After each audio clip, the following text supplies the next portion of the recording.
Olá, meu nome é Keren, eu sou monitora de Biologia do programa Universidade para Todos e hoje nós vamos dar continuidade aos nossos vídeos de zoologia. Esse vídeo é a segunda parte de um primeiro vídeo que eu comecei falando sobre o filo nematoda, então se você não viu o primeiro vídeo, volta lá e assiste para você entender melhor a característica desses animais. E esses vídeos, eles fazem parte de uma série de vídeos sobre zoologia.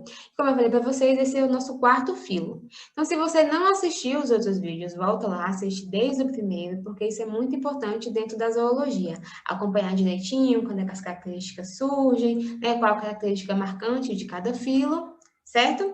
Então, bora lá. Esse vídeo, nós vamos falar sobre as doenças, né, que são causadas pelos nematelmintos. Então, são doenças principalmente, né, que acometem o ser humano. Certo? Isso costuma cair em vestibulares, em Enem, por isso nós vamos focar mais nelas. Então, eu vou compartilhar agora com vocês os slides dessa aula, para a gente dar continuidade. Então, esse vídeo é a parte 3, né, dessa série de zoologia, como eu falei para vocês, e nós vamos falar agora sobre as patologias que são causadas por esses vermes. Então, nós vamos começar falando sobre a ascaridíase. A ascaridíase, ela é causada pelas ascárias lumbricoides, popularmente chamada de lombriga. Então, esses vermes, eles costumam contaminar, né, estar ali no ambiente, são ovos resistentes, eles passam muito tempo no ambiente. Então, quando o indivíduo ingere, né, ou água ou um alimento contaminado, então vai se iniciar um novo ciclo nesse indivíduo. Esses animais, né, esses vermes, eles acometem ou o ser humano ou o porco, mas eles possuem apenas um hospedeiro, né, para completar todo o seu ciclo. Não é necessário dois hospedeiros, certo? Então, ele vai iniciar e terminar no porco ou no humano. E aí, como é que esses alimentos, essa água é contaminado? Os ovos, eles são excretados a partir das fezes. Então, o indivíduo infectado, a partir de suas fezes, ele excreta, né, os ovos juntos. E aí, caso esse indivíduo ele não use o banheiro, né, ele não tem um saneamento básico, ele defeque no meio ambiente, isso vai estar ali contaminando o meio ambiente também, e a água e alimentos, né, ali naquele local. Então, a gente vê ali, a gente vê nesse quadro a importância do saneamento básico. A gente vai ver que esses tipos de doenças de vermes, a maioria delas, elas podem ser evitadas com educação sanitária e saneamento básico, certo? Então, vamos lá para o ciclo das ascaridíase. Então, a gente vai ter aqui, ó, o ovo, né? Então, aqui a gente vê aqui a casca e dentro o embrião. Esse indivíduo aqui, ele vai ingerir ou água ou alimento contaminado. Ao ser ingerido, ao passar, né, pelo sistema, aqui essa setinha preta, ao passar pelo sistema digestivo, esse ovo, ele vai eclodir e essas larvas vão sair. Quando ele chega no sistema digestivo, ele acaba perfurando a parede do sistema digestivo e caindo na corrente sanguínea. Quando ele vai para a corrente sanguínea, ele passa pelo fígado, pelo coração e chega no pulmão. Então, essas larvas, primeiro elas passaram pelo sistema digestivo, depois elas foram para a corrente sanguínea, e quando elas chegaram lá no pulmão, elas novamente perfuram os alvéolos e elas sobem pela traqueia. Quando elas chegam aqui em cima, o indivíduo vai começar a tossir. Ou ele vai expelir pela boca, ou ele vai novamente engolir, o que acontece normalmente. Então, ele engole novamente essas larvas, e essas larvas vão percorrer novamente o sistema digestivo. Então, quando ela chegar lá no sistema, no intestino delgado, ela vai então iniciar, né, a cópula. Então, ela vai virar adulta e vai iniciar a cópula, o macho com a fêmea. E aí, agora, eles vão produzir novos ovos e esses ovos vão novamente ser eliminados com as fezes para se iniciar um novo ciclo. Uma segunda doença também muito conhecida, causada pelos nematelmintos, é a filariose, ou elefantíase. Então, ela é causada pela Wuchereria bancroft. Esses vermes, eles acabam causando obstrução nos vasos linfáticos. Então, eles vão causar obstrução nos vasos linfáticos da mama, do saco escrotal, ou muitas vezes, né, o que acontece na maioria das vezes, dos membros inferiores. Então, eles acabam obstruindo esses vasos, por causa disso, né, acaba acontecendo um inchaço grande no local, e aí dá essa ideia, né, que o pessoal chama elefantíase, né, de perna de elefante, enfim, por isso esse nome é elefantíase. Então, como é que acontece o ciclo da Wuchereria? A gente vê aqui, então, um mosquito do gênero Culex. Então, a gente precisa saber, né, que o gênero Culex não é o mesmo que causa dengue, que causa zika. Esse aqui é um novo gênero, um outro gênero. Ele vai picar um indivíduo já infectado, e aí, quando ele pica esse indivíduo infectado, as larvas, então, vão para o sistema digestório do mosquito. Quem pica o indivíduo são mosquitos fêmeas, certo? Porque são as fêmeas que se alimentam de sangue. Então, quando eles chegam lá, né? Agora acompanha aqui embaixo comigo. Quando esse mosquito, ele ingere a microfilária, ela vai para o seu sistema digestivo, de lá ela vai migrar para o músculo torácico, né, desse mosquito. No músculo torácico, ela vai, então, se desenvolver em larva L1, depois em larva L2, depois em larva L3.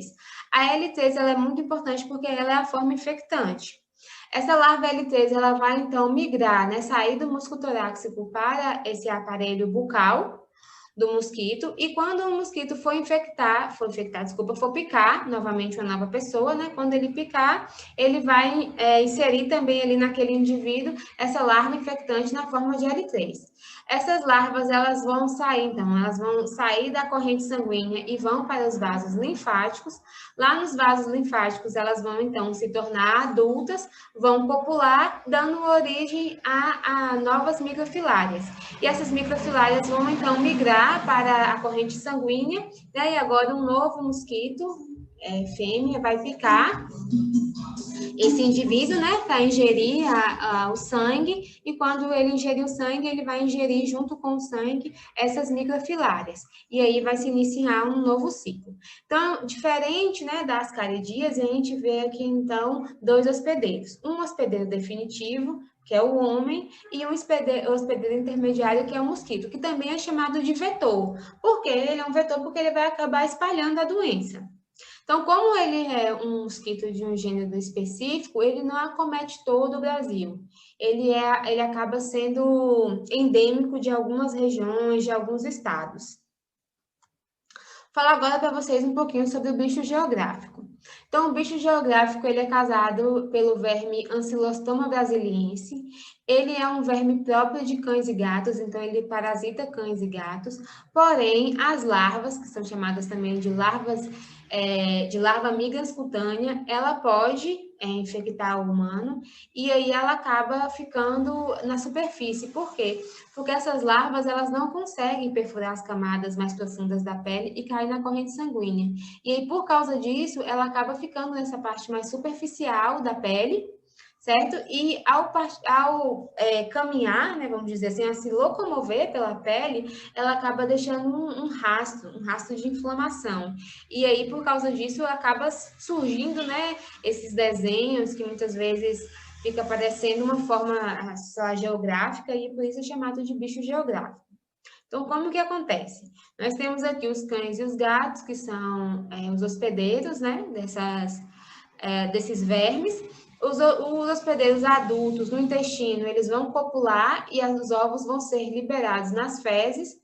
E aí, então, um gato e um cachorro, né, que estão na praia, por exemplo, defeca ali, e aí os indivíduos que vão estar lá descalços, essas larvas que vão estar livres na areia, né, no solo, elas vão penetrar ativamente no indivíduo, e aí, como elas não conseguem penetrar fundo na pele, ela fica ali, né, se locomovendo sob a epiderme, fazendo com que ocorra esses rastros.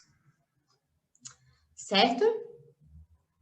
Então, agora nós vamos falar um pouquinho sobre o momento Enem. No final do nosso vídeo, a gente sempre conversa, né, como que nós podemos contextualizar tudo que a gente viu até agora dentro das questões do Enem. Então, como a gente viu até agora, essas doenças elas estão muito ligadas a um saneamento básico. Isso está ligado ao quê? Diretamente fator econômico. Então, a gente sabe que, infelizmente, né, as populações mais vulneráveis, as populações mais pobres, elas podem não ter acesso a um saneamento básico. E aí, por causa disso, elas não têm sistema de esgoto, algumas delas acabam nem tendo banheiro dentro de casa, e por causa disso, elas acabam também defecando no meio ambiente. E caso essa pessoa esteja infectada, ela vai acabar espalhando, né, os ovos, as larvas, enfim. Uma outra coisa também que a gente vê relacionada ao fator socioeconômico é também a questão da escolaridade. Então, muitas vezes, pessoas vulneráveis, né, com baixa renda, têm pouca escolaridade e por causa disso também elas acabam não tendo um bom conhecimento sanitário. E muitas vezes acabam não lavando a mão, né? Após pegarem algo sujo, vamos dizer assim, que está ali no meio ambiente, ou também ela não tem noção de alguns sintomas, né, informando ali que ela está doente, ou também sobre essa questão das fezes, de tomar cuidado com as fezes. Então, fatores socioeconômicos estão diretamente ligados, né, à falta de saneamento básico, à baixa escolaridade, à falta de informação. Então, isso é importante, isso pode cair no Enem, isso também pode ser importante como uma dica ali, né, de redação.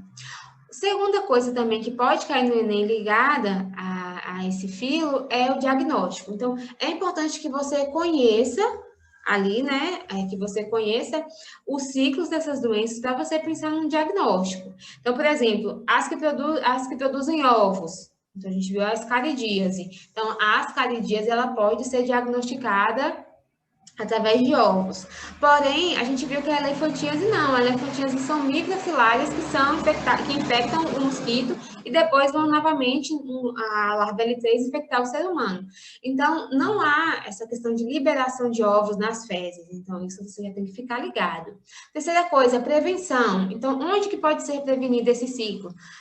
Informação, saneamento básico, lavagem de mãos, né? Desinfecção de alimentos, ter água encanada, ter água tratada, ferver a água para beber. Então, tudo isso está diretamente ligado com fatores socioeconômicos e também você precisa ter essa sacada, esse conhecimento, né?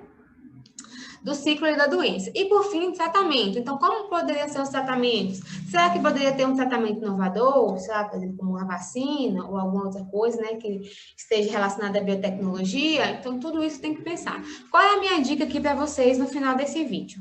A minha dica é, façam mapas mentais. Uma coisa muito legal, né, que a gente consegue